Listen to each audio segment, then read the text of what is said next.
فرمایا وَأَنْكِحُوا الْأَيَّامَ، اور جو لوگ بھی شادی کی صلاحیت رکھتے ہوں انہیں ہر صورت آپس میں شادی کرنی چاہیے۔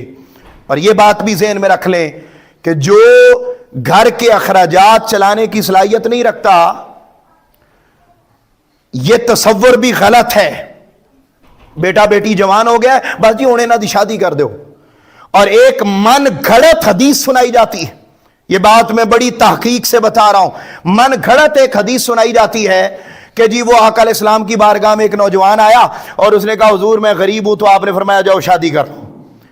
اچھا اس نے شادی کر لی، وہ پھر غریب رہا، وہ دوبارہ آیا حضور میری غربت ختم نہیں ہوئی، تو آقا علیہ السلام نے فرمایا جاؤ ایک اور شادی کر لو، حتیٰ کہ اس نے 4 شادیاں کر لیں۔ جب چوتھی شادی کی تو وہ پورے مدینہ کا امیر ترین آدمی بن گیا۔ یاد رکھ لیں یہ کوئی حدیث نہیں ہے۔ میں تحقیق سے کوئی چیلنج ہم نہیں کرتے، مگر تحقیق کی بات کر رہا ہوں کہ یہ کوئی حدیث نہیں ہے۔ حاضرین محترم، بلکہ آقا علیہ السلام نے اصول بیان کیے، اور ان اصولوں سے بڑا واضح اصول یہ پتہ چلتا ہے کہ اگر آپ نان و نفقہ کی صلاحیت نہیں رکھتے اور بیوی کے اور بچوں کے اخراجات آپ ادا کرنے کی صلاحیت نہیں رکھتے تو آپ کو شادی کرنے کی ضرورت نہیں ہے۔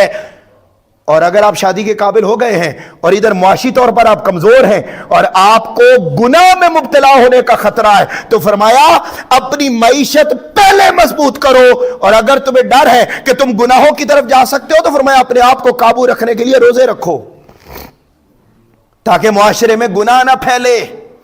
یہ نان و نفقہ دینا یہ خاوند کی ذمہ داری ہے، تو یہاں سے خاندان کی ابتدا ہو رہی ہے۔